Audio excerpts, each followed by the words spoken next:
Lectura del libro El ocaso del pensamiento de Emilio Cioran. Cita: aliméntalo con el pan y el agua de la aflicción. Crónicas, libros de la Biblia.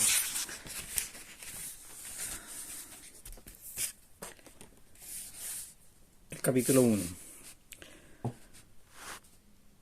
Uno puede decir con toda tranquilidad que el universo no tiene ningún sentido y nadie se enfadará por ello. Pero si se afirma lo mismo de un sujeto cualquiera, este protestará e incluso hará todo lo posible para que quien hizo esa afirmación no quede impune. Así somos todos, nos exoneramos de toda culpa cuando se trata de un principio general y no nos avergonzamos de quedarnos reducidos a una excepción. Si el universo no tiene ningún sentido, ¿habremos librado a alguien de la maldición de ese castigo?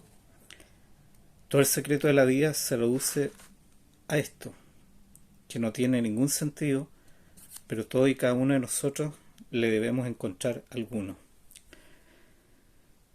La soledad no te enseña a estar solo, sino a ser único. Dios está muy interesado en controlar las verdades. A veces un simple encogimiento de los hombros puede hacer que todas se le vengan abajo, puesto que los pensamientos ya hace tiempo que se las socavaron. Si un gusano es capaz de sentir inquietudes metafísicas, también a él le quita el sueño. Pensar en Dios es un obstáculo para el suicidio, no para la muerte. Eso no alivia en absoluto la oscuridad que habrá asustado a Dios mientras se buscaba el pulso por miedo a la nada. Dicen que Diógenes se dedicaba a falsificar moneda. Todo hombre que no crea en la verdad absoluta tiene el derecho a falsificar cualquier cosa. Si Diógenes hubiera nacido después de Cristo, habría sido un santo. ¿A dónde pueden llevarnos la admiración por los cínicos y 2000 años de cristianismo? A un Diógenes esternecedor. Platón dijo de Diógenes que era un Sócrates loco, y difícil resulta ya salvar a Sócrates. Si la sorda excitación que me domina cobrara voz, cada gesto sería un postrarme de hinojos ante un muro de las lamentaciones. Llevo luto desde que nací, un luto por este mundo. Todo lo que nos es olvido nos desgasta el alma. El remordimiento es el reverso del olvido. Por eso se alza amenazador como un monstruo de tiempos remotos que mata solo con la mirada o llena los momentos con sensaciones de plomo fundido en la sangre. El común de la gente siente remordimiento tras un acto cualquiera. Sabe por qué los tiene y porque los motivos están ante sus ojos. Algo ha ocurrido. Sería inútil que les hablara de accesos. Nunca podrían entender ellos la fuerza de un tormento inútil. El remordimiento metafísico es una turbación sin causa, una inquietud ética en el límite de la vida. No tienes culpa alguna de la que arrepentirte y sin embargo sientes remordimiento. No te acuerdas de nada, pero te invade un sentimiento infinitamente doloroso del pasado. No has hecho nada malo, pero te sientes responsable de los males del universo. Sensaciones de Satanás delirante de escrúpulo. El principio del mal, apresado en las redes de los problemas éticos y en el terror inmediato de las soluciones. Cuanto menos indiferente seas frente al mal, más cerca estarás del remordimiento esencial. Este a veces es difuso y equívoco, entonces carga con la ausencia del bien. El color del remordimiento es el morado. Lo extraño de él tiene su origen en la lucha entre la frivolidad y la melancolía, donde la última es la que triunfa. El remordimiento es la forma ética del pesar, y los pesares se convierten en problemas, no en tristezas. Un pesar elevado al rango de sufrimiento. No resuelvo nada, claro está, pero lo empieza todo, y la moral aparece con el primer temblor del remordimiento. Un dinamismo doloroso hace de él un desperdicio suntuoso e inútil del alma. Solo el mar o el humo del tabaco pueden darnos una idea de su imagen. El pecado es la expresión religiosa del remordimiento, al igual que el pesar es su expresión poética. El primero es un límite superior y el último un inferior. ¿Te lamentas de que algo ha ocurrido contigo mismo? Eras libre de dar otro rumbo a los acontecimientos, pero la atracción del mal o de la vulgaridad ha vencido a la reflexión ética. La ambigüedad arranca de la mezcla de teología y vulgaridad que hay en cualquier remordimiento. No hay forma más dolorosa de sentir la irreversibilidad del tiempo y de los acontecimientos a través del remordimiento. Lo irreparable no es otra cosa que la interpretación moral de esa irreversibilidad. El mal nos devela la sustancia demoníaca del tiempo. El bien, el potencial de eternidad del devenir. El mal es un abandono y el bien un cálculo inspirado. Nadie conoce la diferencia racional existente entre uno y el otro, pero todos sentimos el doloroso calor del mal y la frialdad extática del bien.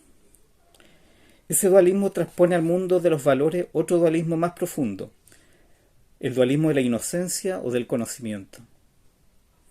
Lo que diferencia el remordimiento de la desesperación, del odio o del horror es una ternura, un sentimiento patético de lo incurable. Hay tantos hombres a quien solo les separa de la muerte su anhelo por ella. En este anhelo, la muerte convierte la vida en un espejo en el cual poder admirarse. Asimismo, la poesía solamente es el instrumento de un fúnebre narcisismo. Todos los animales, como las plantas, son tristes, pero no han descubierto la tristeza como una vía de conocimiento, a diferencia del hombre. Solo en la medida en que el hombre la utiliza cesa de ser naturaleza. Al mirar a nuestro alrededor, ¿quién no se da cuenta de que hemos dado nuestra amistad a las plantas, a los animales o a los minerales después, pero en el fondo no le hemos dado la amistad a ningún hombre? El mundo no es más que ninguna parte universal, por eso nunca tenemos un lugar donde ir. Todo ese momento en que la vida calla para que oigas tu soledad. Tanto en París, por ejemplo, como en el más alejado villorrio del planeta. El tiempo se retira, se acurruca en un rincón de la conciencia y se queda contigo mismo, con tus luces y tus sombras.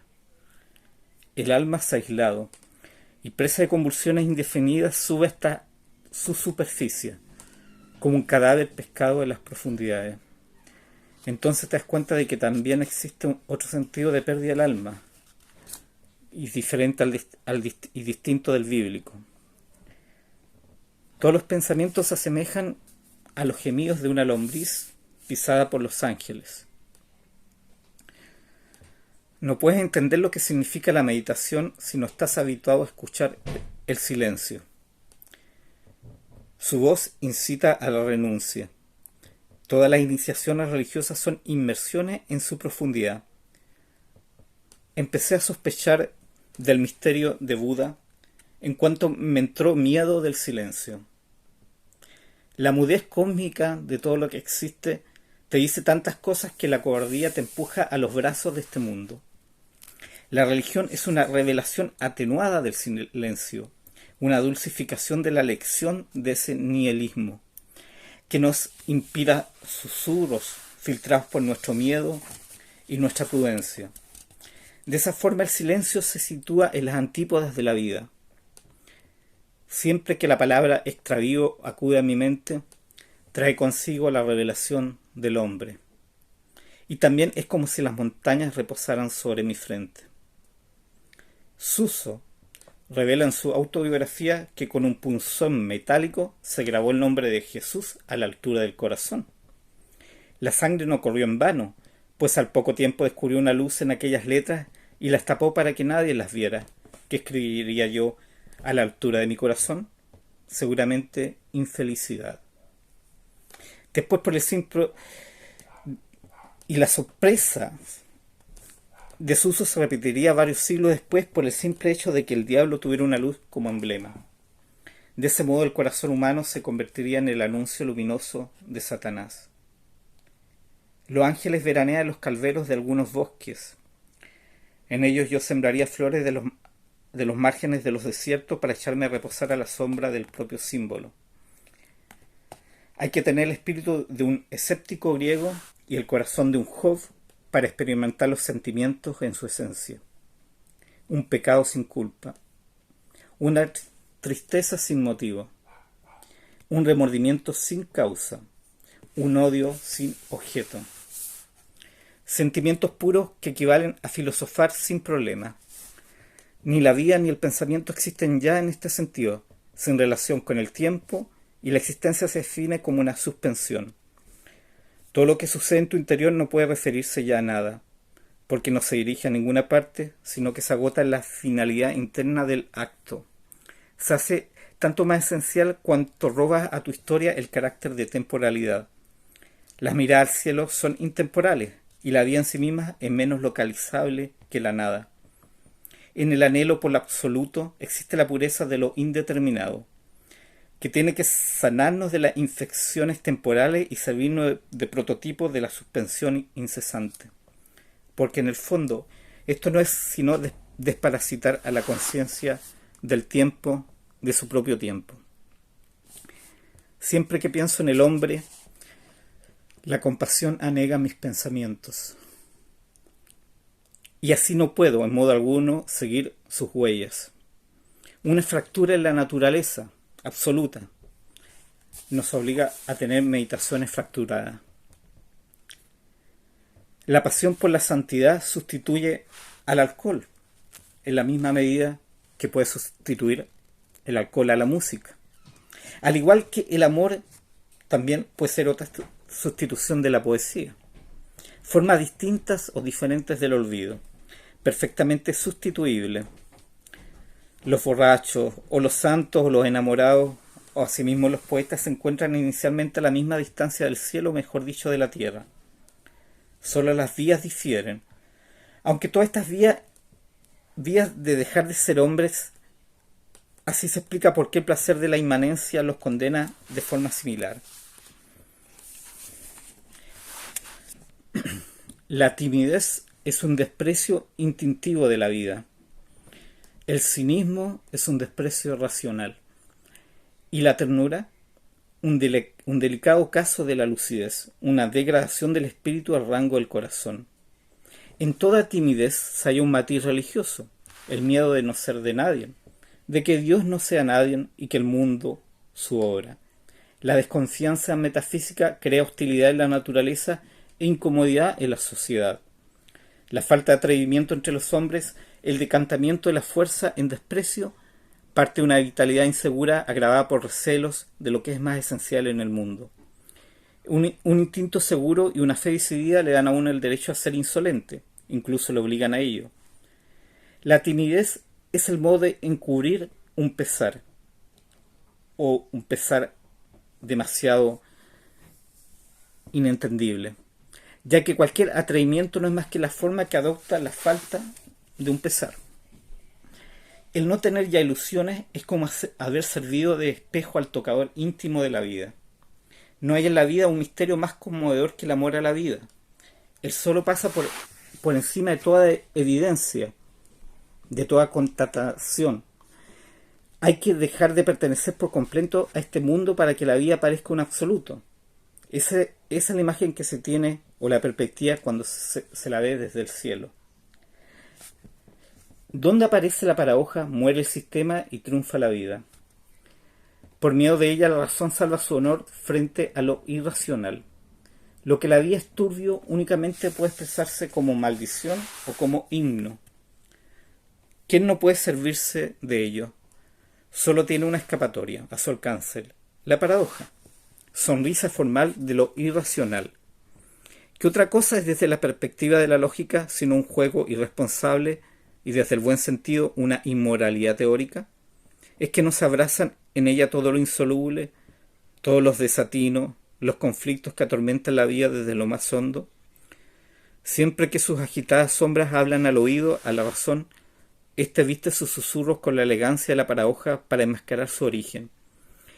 ¿Es la propia paradoja de Salón algo distinto a la más profunda expresión que puede alcanzar la superficialidad? La paradoja no es una solución, ya que no resuelve nada. Puede emplearse solamente como adorno de lo irreparable. No puedo imaginármela sin el desengaño de la razón, Su falta de pactos la obliga a estar al acecho o al murmullo de la vida y a suprimir su autonomía a la hora de interpretarla. En la paradoja la razón se anula a sí misma. Advierte su frontera y ya no puede tener la invasión de los errores palpitantes y de los errores que laten. Los teólogos son parásitos de la paradoja. Sin su uso inconsciente hace mucho que tendrían que haber depuesto las armas. El escepticismo religioso no es más que su práctica consciente. Todo cuanto no cabe en la razón es motivo de duda, pero en ella no hay nada. De allí el fructífero auge del pensamiento paradójico, que ha introducido un contenido en las formas y ha dado curso oficial al absurdo. La paradoja presta a la vida el encanto de un absurdo expresivo. Le devuelve lo que ésta le atribuyó desde el principio. Si yo fuera Moisés, sacaría con mi bastón pesadumbres de las rocas. Sea como fuere, ese es también un modo de apagar la sed de los mortales. Lo religioso no es una cuestión de contenido, sino de intensidad. Dios se concentra en nuestros momentos febriles, de suerte que el mundo en el que vivimos se convierte en un excepcional objeto de la sensibilidad religiosa por el hecho de que solo podemos reflexionar en los momentos neutros, sin fiebres. No superamos el campo de la percepción, es decir, no vemos nada. Los ojos solo sirven a Dios cuando no distinguen los objetos. Lo absoluto teme a la individuación. La intensificación de cualquier sensación es señal de religiosidad. El grado máximo de repulsión nos revela el mal, que es la vía solamente negativa hacia Dios. El vicio está más cerca de lo absoluto que un instinto auténtico, porque la participación en lo divino es posible a la medida que ya no somos naturaleza. Un hombre lúcido controla su fiebre, por ejemplo, a cada paso, como espectador de su propia pasión, eternamente sobre sus propias huellas, entregándose de forma equívoca a las fantasías de su tristeza. En estado lúcido el conocimiento es un homenaje a la fisiología o al cuerpo. Cuanto más sabemos sobre nosotros mismos, más cumplimos con la exigencia de una higiene que consiste en la realización de la transparencia orgánica. Es tanta la claridad que vemos a través de nosotros, te convierte a sí mismo en un espectador de uno mismo. La fuente de la histeria religiosa en los conventos no puede ser otra que escuchar al silencio, la contemplación del espectáculo de sosiego de la soledad. Pero, ¿qué hay del pálpito interior del tiempo, de la pérdida de la conciencia en el balanceo del oleaje temporal, la fuente de la histeria laica? El tiempo es un sucedáneo metafísico del mar. Uno solo piensa en él cuando quiere vencer la nostalgia marina. Si se admite en el universo la existencia real de lo infinitesimal, todo es real. Si no existe algo, no existe nada. Hacer concesiones a la multiplicidad y reducirlo todo a una jerarquía de apariencias significa no tener el valor de negar.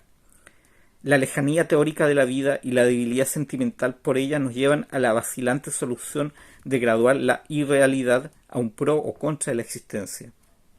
La situación paradójica expresa una indeterminación esencial del ser. Las cosas no se han ordenado, tanto como situación real como de forma teórica. Asimismo, la paradoja surge de la condición de lo imperfecto. Bastaría con una para lanzar al paraíso por los aires. La contingencia o oasis de lo arbitrario en el desierto de la necesidad solo es aprehensible por las formas de la razón a través de la intervención de la movilidad que la agitación de la paradoja introduce. ¿Qué otra cosa es esta sino la irrupción demoníaca en la razón, una transfusión de sangre en la lógica y un padecimiento de las formas? Es un argumento irrebatible que los místicos no han resuelto nada, pero lo han entendido todo. Hay una luz de paradoja en torno a Dios, por ejemplo, para aliviarse del miedo a lo incomprensible. La mística es la expresión suprema del pensamiento paradójico. Los propios santos han servido de la indeterminación para precisar lo indescifrable que resulta lo divino.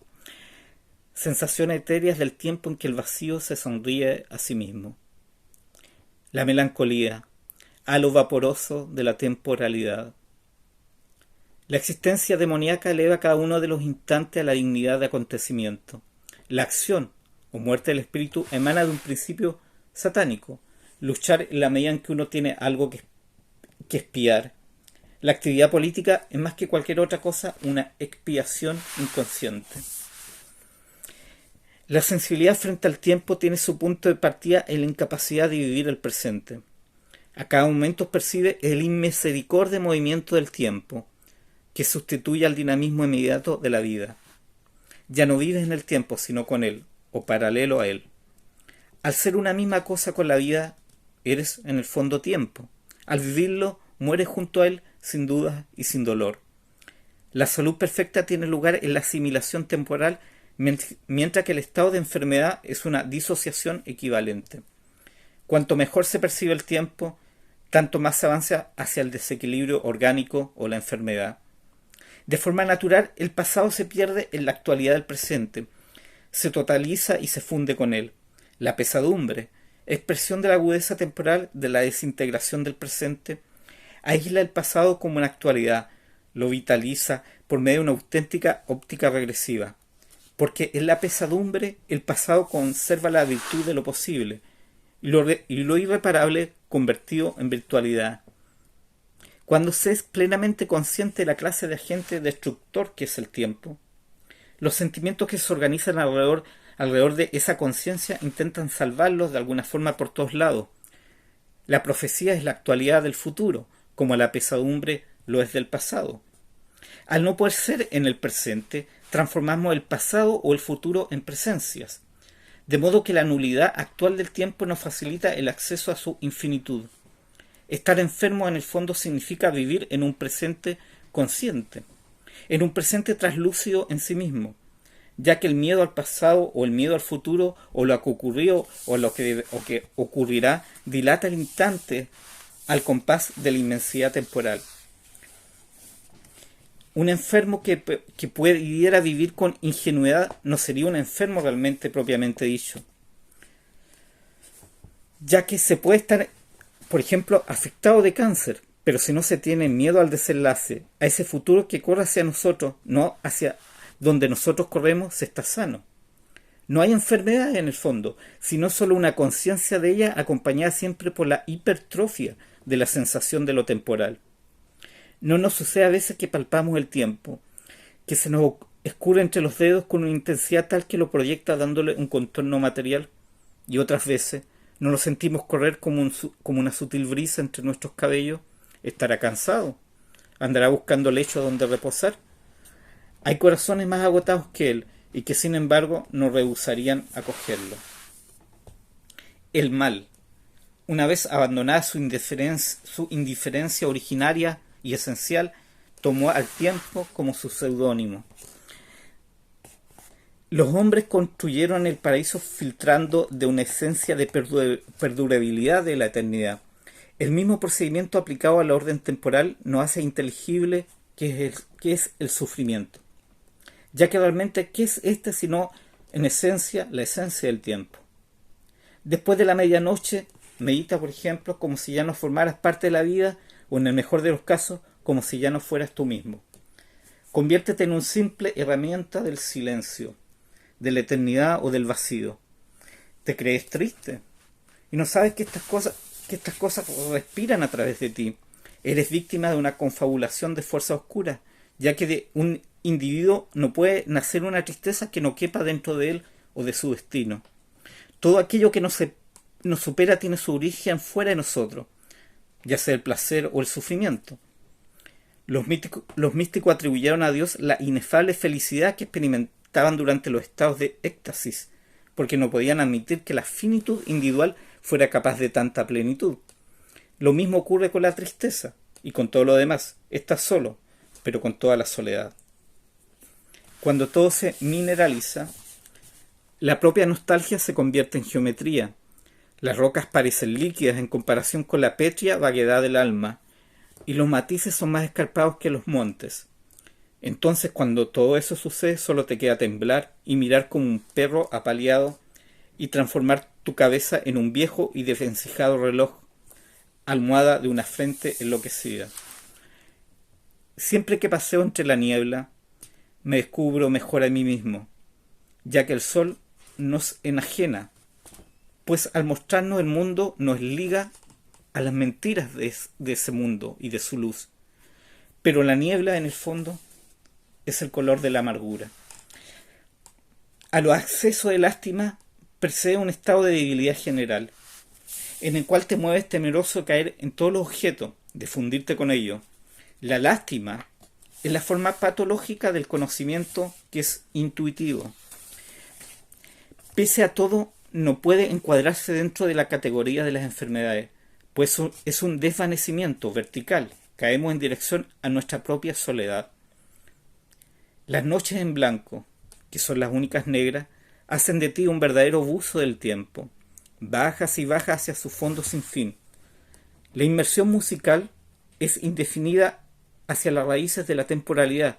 Se queda en un placer insatisfecho, porque no podemos tocar los márgenes del tiempo más que saltando desde su interior. Sin embargo, ese salto no los convierte en algo externo. Percibimos sus límites, pero no su experiencia. La suspensión lo transforma en irrealidad y le roba su idea de infinito decorado de las noches en blanco. Pues el único papel del sueño es el olvido del tiempo y del principio demoníaco que vela en el tiempo. Cuando estoy en una iglesia, a menudo pienso qué fantástica sería la religión si no hubiese creyentes, por paradoja. Si solo hubiese la inquietud religiosa de Dios de la que solo habla el órgano musical. La mediocridad de la filosofía se explica por el hecho de que solamente se puede pensar cuando se tiene la temperatura baja o muy baja. Cuando dominas esa fiebre, ordenas de alguna forma tus pensamientos como si fueran muñecos o cajas y manejas las ideas como si fueran marionetas con la cuerda o al público, y así le demuestras al público una ilusión y lo sustraes al público a tu ilusión. Pero cuando siempre que te miras a ti mismo, ves un incendio interior o un naufragio, cuando el paisaje interior es una suntuosa devastación de llamas evolucionando hacia el horizonte de los mares, entonces das rienda suelta a los pensamientos, columnas embriagadas por la epilepsia del fuego interior.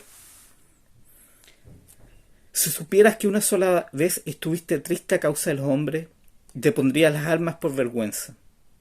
Estos pueden ser amados a veces y otras a veces odiados, pero en el fondo casi siempre compadecidos, pero entristecerse por ello es una concesión degradante. Los momentos de generosidad divina en los que abrazaría a todo el mundo son inspiraciones raras, verdaderas gracias. El amor por los demás es una enfermedad tonificante y al mismo tiempo extraña, porque no se apoya en ningún elemento de la realidad. Hasta ahora no ha existido un solo psicólogo amante del prójimo y seguro que nunca lo habrá. El conocimiento no va al compás de la humanidad. Sin embargo, hay pausas de la lucidez o recreaciones del conocimiento, o crisis del ojo implacable, que lo ponen a uno en la situación extraña del amor. Entonces desearía tenderse en medio uno de la calle, y entonces besar las plantas de los pies de los demás mortales, desatar las correas del calzado de los mercaderes y de los pordioseros, arrastrarse por todas las llagas y charcos de sangre, colgar de la mirada del criminal a las despalomas. Ojalá fuera el último hombre por amor. El conocimiento de los demás y la repulsión convierten al psicólogo, por las buenas o por las malas, en víctima de sus propios cadáveres. Es que para él todo amor es una expiación. Los hombres anulados por el conocimiento mueren en ti. Las víctimas de tu desprecio se pudren en tu corazón. Y todo este cementerio cobra vida en el delirio de amor, en los espasmos de la expiación. Lo sublime es lo inconmensurable como idea de muerte.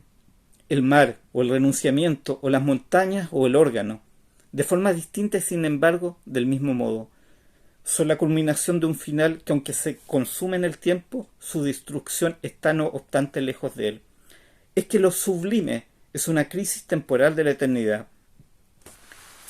En ejemplo, lo que hay de sublime en el ejemplo de Jesús deriva de vagar eternamente a través del tiempo, de su inmensurable degradación. Pero todo lo que es fin en la existencia del Redentor atenúa la idea de sublime, que excluye las alusiones éticas. Si bajó de buena voluntad para salvarnos, entonces puede interesarnos solo a medida en que apreciamos estéticamente un gesto que es ético. Por el contrario, si su paso entre nosotros es solo un error de la eternidad, una inconsciente tentación de muerte de la perfección, una expiación en el tiempo de lo absoluto, las proporciones enormes de esta inutilidad nos alzarán entonces bajo el signo de lo sublime, que la estética en el fondo nos salve entonces la cruz como símbolo de la eternidad. No existe mayor placer que creerse haber sido filósofo y no serlo ya bajo ningún motivo. Sufrir significa meditar una sensación de dolor. Filosofar significa meditar sobre esa meditación sobre el dolor. El sufrimiento es la ruina de un concepto, una avalancha de sensaciones que intimida todas las formas. Todo en filosofía es de segundo orden o es de tercer orden. Nada es directo. Un sistema se construye de derivaciones, pues el mismo es lo derivado por excelencia. Mientras tanto, el filósofo no es más que un genio, pero un genio indirecto. No podemos ser tan generosos con nosotros mismos como para despilfarrar la libertad que nos otorgamos. Si no nos pusiéramos impedimentos, ¿cuántas veces cada instante no sería sino un sobrevivir? ¿No sucede a menudo que seguimos siendo nosotros mismos solo por la idea de nuestras limitaciones? Un pobre recuerdo de una individuación pasada, un jirón de la propia individualidad, como si fuésemos un objeto que busca su nombre en una naturaleza sin identidad. El hombre está hecho como todos los seres vivos a la medida de unas determinadas sensaciones. Pues bien, estas ya no se hacen sitio las unas a las otras en una sucesión normal, sino que la invaden de golpe con una furia elemental, formando un enjambre en torno a su despojo, de la plenitud que es el yo. ¿Dónde habrá sitio, entonces, para la marcha de vacío que es la conciencia dentro de esas sensaciones? En Shakespeare hay tanto crimen y a la vez tanta poesía que sus dramas parecen concebidos por una rosa demente. Por más amarguras que haya en nosotros, no es tan grande esa amargura para que pueda dispensarnos de la amargura de los demás o de los otros. Y aquí por qué la lectura de los moralistas franceses se asemeja a un bálsamo en las horas tardías. Saben siempre lo que significa estar solo entre los hombres y lo insólita que es la soledad en el mundo. Ni siquiera Pascal pudo vencer su condición de hombre retirado de la sociedad, un sufrimiento algo más reducido, y habríamos registrado una gran inteligencia. Entre los franceses y Dios siempre se interpuso el salón o el ambiente social. Ha habido dos cosas que me han colmado de una histeria metafísica: el reloj que está parado y el reloj que está en marcha. Cuanto menos te interesan los hombres o los seres humanos, más tímidos te vuelves delante de ellos. Cuando llegas a despreciarlos, te pones a balbucear. La naturaleza no te perdona que pases por encima de su inconsciencia y te acecha en todas las sendas de tu orgullo, cubriéndolo de pesares. ¿Cómo se explicaría de otro modo que a todo triunfo sobre la condición humana se le asocie el correspondiente pesar? La timidez presta al ser humano algo de la discreción íntima de las plantas, y a un espíritu agitado por el mismo una melancolía resignada que parece ser la del mundo vegetal. Solo tengo celo de una azucena cuando no soy tímido. Si el sufrimiento no fuera un instrumento de conocimiento, el suicidio sería obligatorio. Y la vida misma, con sus desgarros inútiles, con su oscura bestialidad, que nos arrastra a cometer errores para ahorcarnos de vez en cuando de alguna que otra verdad, ¿quién podría soportarla si no fuera un espectáculo de conocimiento único? Viviendo los peligros del espíritu nos consolamos por medio de intensidades de la falta de una verdad final. Todo error es una verdad antigua, pero no existe una inicial, porque entre la verdad y el error la distancia está marcada solo por la pulsación, por la animación interior y por el ritmo secreto. De este modo, el error es una verdad que ya no tiene alma, o una verdad desgastada que espera ser revitalizada. Las verdades mueren en el fondo psicológicamente y no formalmente. Mantienen su validez en tanto que continúan la no vida de las formas, aunque pueda que ya no sean válidas para nadie. Todo cuanto hay de vida en ella ocurre en el tiempo. La eternidad formal la sitúa en un vacío categorial. A un hombre, ¿cuánto tiempo más o menos le dura una verdad o su verdad? No mucho más que un par de botas. Solo los mendigos no cambian nunca sus verdades. Pero como ahora te encuentras integrado en la vida, tienes que renovarte continuamente, pues la plenitud de una existencia se mide por la suma de errores almacenados según la cantidad de verdades. Nada de lo que sabemos está libre de expiación. Tarde o temprano terminaremos pagando caro, pero muy caro, todo lo que nosotros pensamos o sentimos. Las paradojas y los pensamientos saos o la indiscreción del espíritu. Es el castigo que sigue a cualquier progreso del conocimiento. Hay un extraño embrujo. ¿Has desgarrado el velo que cubre la inconsciencia de la naturaleza? Lo purgarás, con una tristeza cuyo origen no puedes ni sospechar. ¿Se te escapa un pensamiento revolucionario y amenazador? Hay noches que no pueden llenarse si no es con las evoluciones del arrepentimiento. ¿Has formulado muchas preguntas a Dios? ¿Por qué te extraña entonces el peso de la respuesta que nunca vas a recibir y que nunca vas a escuchar? Indirectamente por sus consecuencias, el conocimiento es un acto religioso. Espiamos con placer el espíritu a pesar de su total abandono en lo inevitable. Como la desintoxicación del conocimiento es imposible, porque lo requiere el organismo, incapaz de habituarse a dosis pequeñas, hagamos también del acto reflejo una reflexión. De esta manera, la infinita sed del espíritu encuentra una expiación equivalente. El culto a la belleza se parece a una delicada cobardía, una deserción sutil. ¿Es que no amas porque te eximes de vivir? Impresionados todavía por una sonata o por un paisaje, nos excusamos de la vida, con una sonrisa de dolorosa alegría o de soñadora superioridad. Desde el centro de la belleza, todo está detrás de nosotros y solo podemos mirar hacia la vida dándonos la vuelta. Cualquier emoción desinteresada no asociada a lo inmediato de la existencia retarda el ritmo del corazón. Realmente ese órgano del tiempo que es el corazón. ¿Qué otra cosa podría marcar en ese recuerdo de la eternidad que es la belleza? Lo que no pertenece al tiempo nos corta la respiración. Las sombras de la eternidad que se cienden siempre sobre la soledad que está inspirada por su espectáculo de belleza nos cortan el aliento. Como si profanáramos la infinitud marmórea sola con el bajo de nuestra respiración.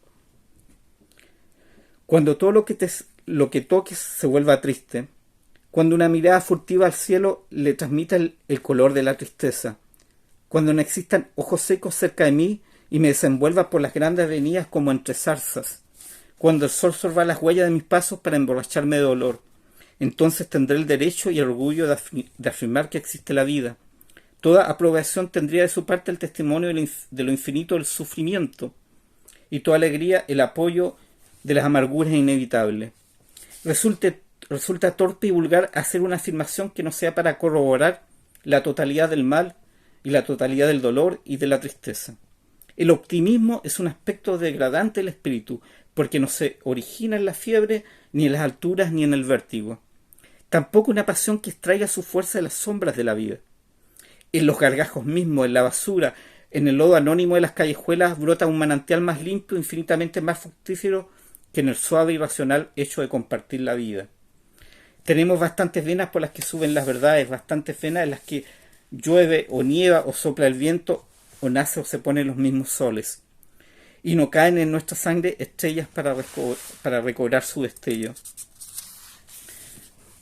No hay lugar bajo el sol que me retenga, ni sombra que me resguarde, porque el espacio se vuelve vaporoso en el ímpetu errante y en la fuga ansiosa.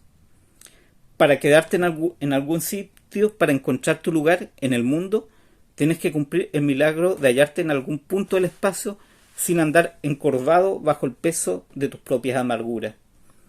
Cuando te encuentras en un lugar, estás siempre pensando en otro, porque la nostalgia se perfila orgánicamente como una función vegetativa. El deseo de ser otra cosa, el símbolo espiritual, se convierte en la naturaleza. Expresión de la avidez de espacio, la nostalgia termina por anularlo. Aquel que sufre solamente de la pasión de lo absoluto no necesita deslizarse horizontalmente por el espacio. La existencia estacionaria de los monjes, por ejemplo, tenía su razón de ser en la canalización vertical hacia el cielo, de esas difusas nostalgias por lo eterno o por otros lugares o otros confines. Una emoción religiosa no espera consuelo del espacio. Es más, solo es intensa en la medida en que lo asimila a un escenario de caídas, la caída humana. Si no hay un solo sitio en el que no hayas sufrido, ¿qué otro motivo puedes invocar en apoyo de una vida errante? ¿Qué te ligará al espacio si el azul oscuro de la nostalgia te desliga de ti mismo?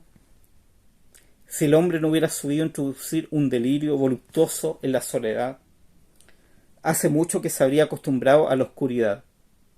La descomposición más horrible en un cementerio desconocido es una imagen pálida por el abandono en el que te encuentras cuando desde el aire o de debajo de la tierra una inesperada voz te revela lo solo que estás.